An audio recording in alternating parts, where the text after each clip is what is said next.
JEE warriors అందరూ చాలా గట్టిగా చాలా పట్టుదలతో ఎంతో హార్డ్ వర్క్ చేస్తున్నారా? ఒక 5 గోల్డెన్ రూల్స్ చెప్పబోతున్నాను. ఫిజిక్స్ లో ఖచ్చితంగా బెటర్ మార్క్స్ వస్తాయి. 95 to 99%.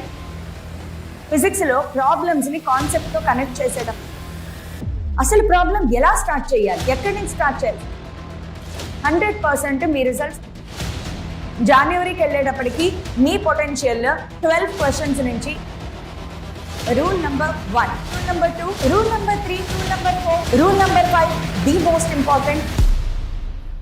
Hello everybody, JEE warriors అందరూ చాలా గట్టిగా చాలా పట్టుదలతో ఎంతో హార్డ్ వర్క్ చేస్తున్నారా? అయితే మీలో ఎంతమంది ఎంత పాస్కల్లో ఉన్నారు, ఎంత న్యూటన్ పర్ మీటర్ స్క్వేర్ లో ఉన్నారు? క్వశ్చన్ అర్థమైతే కనుక ఖచ్చితంగా కమెంట్ చేయండి. అయితే ఈ వీడియోలో నేను మీకు ఒక 5 గోల్డెన్ రూల్స్ చెప్పబోతున్నాను. ఇవి కనుక మీరు ఫాలో అవ్వగలిగితే 100% మీకు ఫిజిక్స్ లో ఖచ్చితంగా బెటర్ మార్క్స్ వస్తాయి. 95 to 99% మీరు స్కోర్ చేయగలుగుతారు. అయితే ఫస్ట్ థింగ్ గుర్తుపెట్టుకోండి, ఎక్కడ there is no shortcut to success. ఖచ్చితంగా మీ 100% ఎఫర్ట్స్ పెట్టాల్సిందే. ఆ ఎఫర్ట్స్ పెట్టేటప్పుడు ఈ 5 రూల్స్ ని అప్లై చేయడానికి ప్రయత్నం చేయండి. I try to keep the video very short. First starting with rule number 1. Rule number 1 ఏంటంటే, ఎక్కువ టైం మీరు కాన్సెప్ట్ కి పెట్టద్దు. మీరు 80% ప్రాబ్లమ్ సాల్వింగ్ కి పెట్టండి, 20% కాన్సెప్ట్ లెర్నింగ్. మీరు కాన్సెప్ట్ అనేది చాలా ఫాస్ట్ గా, షార్ట్ గా, క్రిస్పీగా నేర్చుకోవడానికి ప్రయత్నం చేయండి. కొంచెం అర్థమైతే చాలు, మీరు వెంటనే ప్రాబ్లమ్ సాల్వింగ్ కి వెళ్ళిపోండి. ప్రాబ్లమ్ సాల్వ్ చేసేటప్పుడే కాన్సెప్ట్ ని గ్రిప్ లోకి తెచ్చుకోవడానికి ప్రయత్నం చేయాలి. బికాజ్ ఫిజిక్స్ లో ప్రాబ్లమ్స్ ని కాన్సెప్ట్ తో కనెక్ట్ చేసేటప్పుడు విజువలైజేషన్ అనేది మీకు చాలా అవసరం. సో ఆ కాన్సెప్ట్ తో అప్లై చేసేటప్పుడు, ప్రాబ్లమ్ సాల్వ్ చేసేటప్పుడు ఖచ్చితంగా మీరు ఎంత ఎక్కువ మిస్టేక్స్ చేస్తే మీకు అంత బాగా కాన్సెప్ట్ అనేది అప్లై చేయడం వస్తుంది. కాబట్టి remember your mistakes. Next time problem solve చేసేటప్పుడు ఈ మిస్టేక్స్ ని గుర్తుపెట్టుకోండి. సో గుర్తుపెట్టుకోండి, ఎక్కువ టైం థియరీ చదవడానికి పెట్టద్దు, ఎక్కువ టైం ప్రాబ్లమ్ సాల్వింగ్ ఇవ్వండి. 80% ప్రాబ్లమ్ సాల్వింగ్, 20% మాత్రమే మీకు థియరీ కాన్సెప్ట్ అనేది కాన్సన్ట్రేట్ చేయాలి. Coming to rule number 2, physics అనేది ఒక అందమైన అమ్మాయి లాంటిది. దూరం నుంచి చూస్తే అబ్బాయి ఎంత బాగుంది, చాలా బాగుంది, మనల్ని అట్రాక్ట్ చేస్తుంది. కానీ ప్రాబ్లమ్ సాల్వింగ్ దగ్గరకు వచ్చేటప్పటికి మాత్రం ఇదేంటి ఇలా ఉంది, అసలు ఏం అర్థం కావట్లేదు అనిపిస్తుంది. సో ప్రాబ్లమ్ సాల్వ్ చేసేటప్పుడు, ఎస్పెషల్లీ మీరు ఎగ్జామ్ రాసేటప్పుడు, ప్రాబ్లమ్ సాల్వ్ చేసేటప్పుడు టైం మేనేజ్మెంట్ ఎలా చేసుకోవాలి, దీనికి 3 to 5 minutes రూల్ పెట్టుకోండి. మీరు ప్రాబ్లమ్ సాల్వ్ చేసేటప్పుడు, ప్రాక్టీస్ చేసేటప్పుడు మినిమం 3 minutes అయినా ప్రాబ్లం మీద స్పెండ్ చేయండి. అది కూడా ఇప్పుడు నేను చెప్పేది చాలా జాగ్రత్తగా వినండి. మీరు ప్రాబ్లమ్ సాల్వ్ చేసేటప్పుడు ప్రాబ్లం చదవడానికి చాలా ఎక్కువ టైం స్పెండ్ చేయండి. Line by line, word by word చదవండి. ప్రతి ప్రాబ్లంలోనూ కూడా ఒక కీ పాయింట్ లేదా ఒక హుక్ పాయింట్ ఉంటుంది. దానిని పట్టుకోవడానికి, దానిని వెతకడానికి మీరు టైం స్పెండ్ చేయాలి. ప్రాబ్లమ్ని ఫిగర్ అవుట్ చేసి విజువలైజ్ చేయడానికి టైం స్పెండ్ చేయాలి. మీకు ఒక్కసారి ప్రాబ్లం అర్థమైంది, గివెన్ ఇన్ఫర్మేషన్ రాసుకున్నారు, ఫార్ములా క్లిక్ అయింది, that's it. Next calculation part ఏదైతే ఉంటుందో, అంటే డివిజన్ కానీ మల్టిప్లికేషన్ కానీ, ఇవన్నీ కూడా ఫ్రాక్షన్ ఆఫ్ సెకండ్స్ లో చేసేంత స్పీడ్ ని పెంచుకోవాలి. సో 3 to 5 minutes రూల్ ఏంటంటే, మీరు ప్రాబ్లమ్స్ ప్రాక్టీస్ చేసేటప్పుడు ఆబ్వియస్ గా ప్రతిదీ స్టార్ట్ చేసిన వెంటనే రాదు. సో ప్రాబ్లం మీద మినిమం 3 minutes స్పెండ్ చేయండి, ఆలోచించండి, ప్రయత్నం చేయండి. ఒక 5 minutes వరకు కూడా మీరు టైం తీసుకోవచ్చు. ఆ తర్వాత మాత్రమే సొల్యూషన్ చూడడానికి ప్రయత్నం చేయండి. సో ఈ రూల్ ని అప్లై చేస్తే గనక, కొంచెం పేషెన్స్ తో మీరు ఓపిక్ గా ప్రాబ్లమ్స్ చేయగలిగితే ఖచ్చితంగా తర్వాత మీ స్పీడ్ అనేది పెరుగుతుంది. అండ్ ఇది మీకు ప్రాబ్లమ్ సాల్వింగ్ ని ఇంకా బెటర్ చేస్తుంది అనమాట. Rule number 3, problem solving skills ని బాగా ఇంప్రూవ్ చేసుకోవాలి అంటే ఫిజిక్స్ లో ఒక ట్రిక్ ఉంది. ప్రతి ఫిజిక్స్ ప్రాబ్లమ్ స్టార్ట్ చేసినప్పుడు ఫస్ట్ థింగ్ స్టూడెంట్స్ అందరికీ ఉండే డౌట్ ఏంటంటే, అసలు ప్రాబ్లం ఎలా స్టార్ట్ చేయాలి, ఎక్కడి నుంచి స్టార్ట్ చేయాలి? స్టార్టింగే చాలా పెద్ద డౌట్. దీనిని సాల్వ్ చేయడానికి ఒక ట్రిక్ ఏంటంటే, ఫిజిక్స్ లో ప్రతి ప్రాబ్లంలో కూడా మీకు ఒక కీ వర్డ్ కానీ, ఒక హుక్ కానీ ఉంటుందన్నమాట. For example, smooth inclined plane అంటే, ఇక్కడ ఫ్రిక్షన్ అనేది లేదు, సో ఫ్రీ బాడీ డయాగ్రామ్ లో మీరు ఫ్రిక్షన్ రాయక్కర్లేదు, లేదా వర్క్ డన్ బై ఫ్రిక్షన్ రాయక్కర్లేదు అనేది మీకు అర్థం అవ్వాలి. బాడీ స్టార్టింగ్ ఫ్రమ్ రెస్ట్ అంటే ఇనీషియల్ వెలాసిటీ 0 అనేది మీకు వెంటనే క్లిక్ అవ్వాలి. బ్రేక్స్ అప్లైడ్ అంటే ఈ ఫైనల్ గా వెహికల్ స్టాప్ అవుతుంది. అలాగే కనెక్టింగ్ వర్డ్స్ ఉంటాయి. నేను క్లాస్ లో చెప్పేటప్పుడు టీచర్ మీద మీరు కనుక డిపెండ్ అయితే, టీచర్ మీకు ఖచ్చితంగా చెప్తూ ఉంటారు, అరే ఒక సెంటెన్స్ కనిపించింది అంటే ఇమీడియట్ గా నీకు ఈ ఫార్ములా గుర్తుకు రావాలి. For example, electron accelerated in a potential, ఒక charge accelerated in a potential, వెంటనే మీకు లాంబ్డా =h/√2mqv అనే ఫార్ములా రావాలి. ఇలా కనెక్టింగ్ వర్డ్స్ తో ఫార్ములాని ఐడెంటిఫై చేయడానికి ప్రయత్నం చేయండి. ప్రాబ్లం చదివేటప్పుడు కొన్ని కీ వర్డ్స్ లేదా హింట్ ఉంటుంది.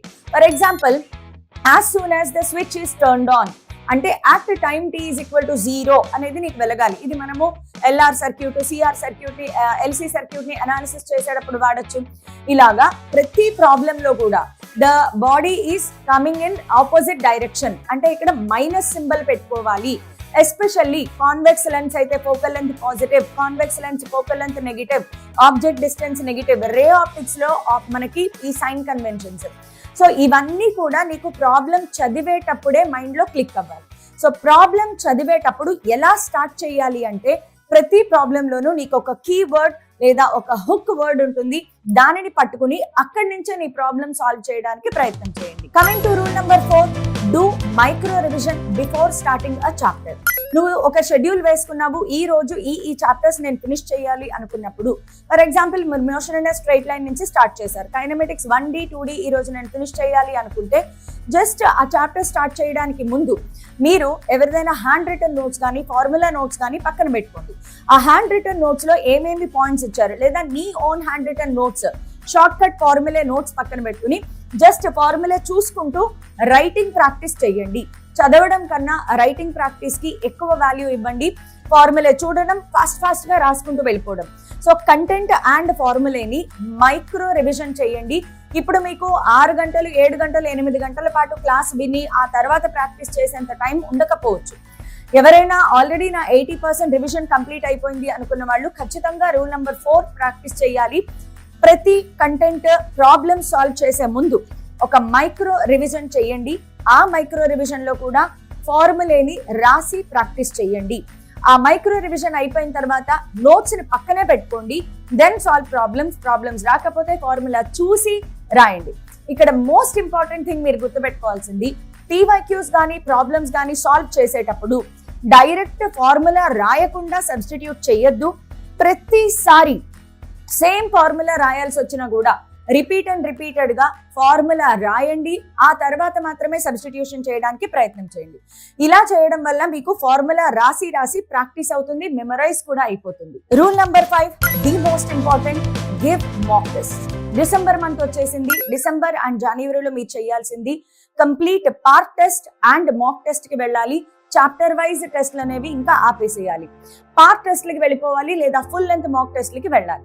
అయితే మాక్ టెస్ట్లు రాసిన తర్వాత ది బిగ్గెస్ట్ డిసప్పాయింట్మెంట్ ఏంటంటే ఎక్స్పెక్ట్ చేసిన మార్క్స్ రాకపోవచ్చు. మార్క్స్ అనేవి ఇంప్రూవ్మెంట్ అవ్వట్లేదు అనే ఒక ఫీలింగ్ వస్తుంది. సో మాక్ టెస్ట్లు రాసేటప్పుడు మార్క్స్ ఎలా ఇంప్రూవ్ చేసుకోవాలి? ఫర్ ఎగ్జాంపుల్ మీరు 100 నుంచి 130 రేంజ్ లో మార్క్స్ వస్తున్నాయి, దానిని ఈజీగా 180కి తీసుకెళ్లొచ్చు. మీరు చేయాల్సిందల్లా ఏంటంటే ప్రతి మాక్ టెస్ట్ తర్వాత పేపర్ ఆన్సరింగ్ అనేది కంపల్సరీగా చేయాలి. రాసిన మాక్ టెస్ట్ ని పేపర్ ఆన్సరింగ్ కంపల్సరీగా చేయాలి. నీ మిస్టేక్స్ ఎక్కడ జరిగాయి, you have to maintain a mistakes notes. Test పేరు, డేట్, ఆ రోజు టెస్ట్ లో నువ్వు ఎలాంటి మిస్టేక్స్ చేసావు, because every individual have their own mistakes. Logical thinking లేదా పూర్తిగా బ్లాంక్ అవుట్ అయిపోయి చిన్న ఫార్ములాను కూడా మర్చిపోయావా, లేదా positive sign negative sign miss అయ్యావా, ఇలాంటి చిన్న మిస్టేక్స్ అవి ఎక్కువ ఉండకపోవచ్చు. మాక్సిమం ఒక 4 or 5 పాయింట్స్ మాత్రమే మెయింటైన్ చేయాలి. అంతేగాని మిస్టేక్స్ బుక్కే మీరు ఒక పెద్ద బుక్ మెయింటైన్ చేస్తే ఆ మిస్టేక్స్ బుక్ చదవడానికి మళ్ళీ ఇంకొక 1 hour టైం పడుతుంది. మిస్టేక్స్ బుక్ అనేది మాక్సిమం పర్ టెస్ట్ కి వచ్చేటప్పటికి ఒక పేజ్ లో ఒక 4, 5, 6 పాయింట్స్ లో అయిపోవాలన్నమాట. మీరు ఓవర్ ఎస్టిమేషన్ తో రాంగ్ నెగిటివ్లు పెట్టేశారా, లేదా టైం మేనేజ్మెంట్ కుదరలేదా, ఇలాంటి పాయింట్స్ అన్ని రాసుకుని నెక్స్ట్ టెస్ట్ లో ఈ 5 పాయింట్స్ లో కనీసం 2 పాయింట్స్ అయినా నువ్వు బెటర్ చేసుకోవడానికి ప్రయత్నం చేయి. రెండోది, మార్క్స్ ఎలా ఇంప్రూవ్ చేసుకోవాలి అంటే, ఫర్ ఎగ్జాంపుల్ మాక్ టెస్ట్ 1 లో కేవలం నువ్వు 12 క్వశ్చన్స్ మాత్రమే ఆన్సర్ చేసావు. మాక్ టెస్ట్ 2కి వెళ్ళేటప్పటికి దానిని కేవలం 13 క్వశ్చన్స్ చేయడానికి ప్రయత్నం చేయి. సడన్ గా 12 క్వశ్చన్ నుంచి 24 క్వశ్చన్స్ కి జంప్ చేయడానికి ఎట్టి పరిస్థితుల్లోనూ ప్రయత్నం చేయొద్దు. That is not reliable. So ప్రతి మాక్ టెస్ట్ లో see that you are increasing just 1 question. మీరు ఒక్క క్వశ్చన్ పెంచుకుంటూ వెళ్ళండి. జనవరికి వెళ్ళేటప్పటికి మీ పొటెన్షియల్ 12 క్వశ్చన్స్ నుంచి 18 క్వశ్చన్స్ కి చాలా ఈజీగా పెరిగిపోతుంది. సో ఫిజిక్స్ లో మీరు 20 క్వశ్చన్స్ వరకు ఆన్సర్ చేయగలిగితే you are on a very safe side. రెండో పాయింట్ ఇందులో మీరు గుర్తుపెట్టుకోవాల్సింది, కేవలం మీ కాలేజ్ వాళ్ళు కండక్ట్ చేసే మాక్ టెస్ట్ల మీద మాత్రమే డిపెండ్ అయ్యి మార్క్స్ డిసైడ్ చేయొద్దు. బికాస్ మీ కాలేజ్ వాళ్ళ టెస్ట్ల ఫ్లేవర్ కి మీరు ఆల్రెడీ అలవాటు పడిపోయి ఉంటారు. కాబట్టి try to give mock test other than your college are coaching centre. వాటికంటే బయట నుంచి రాసే టెస్ట్ల మీద మీకు ఎక్కువ అవగాహన రావాలి. అక్కడ మీ పర్ఫార్మెన్స్ ఎలా ఉంది అనేది అనాలిసిస్ చేసుకోవాలి. మాక్ టెస్ట్లు చేసేటప్పుడు ప్రొసీజర్, ప్రాబ్లమ్, సొల్యూషన్ మీద ఎక్కువ కాన్సన్ట్రేట్ చేయండి. అంతేగాని ఈ పీవైక్యూ నేను ఆల్రెడీ చేశాను, దీని ఆన్సర్ సి, ఈ పీవైక్యూ నేను ఆల్రెడీ చేశాను, దీని ఆన్సర్ ఏ, అలా ఎట్టి పరిస్థితుల్లోనూ పెట్టద్దు. Do not memorize the answers. Even if it is conceptual bit అయినా కూడా, conceptual bit, assertion, reason, fact based questions అయినా కూడా do not memorize the option, just see the question, దానికి ఈ ఆన్సరే ఎందుకు వచ్చింది అనే అనాలిసిస్ నువ్వు చేయడం అనేది చాలా చాలా చాలా ఇంపార్టెంట్. సో ఈ 5 రూల్స్ అట్లీస్ట్ ఇప్పటి నుంచి అయినా మీ డైలీ ప్రిపరేషన్ లో అప్లై చేయడానికి ప్రయత్నం చేయండి. ఖచ్చితంగా మీరు ఒక మార్పుని, ఇంప్రూవ్మెంట్ ని చూసి తీరుతారు.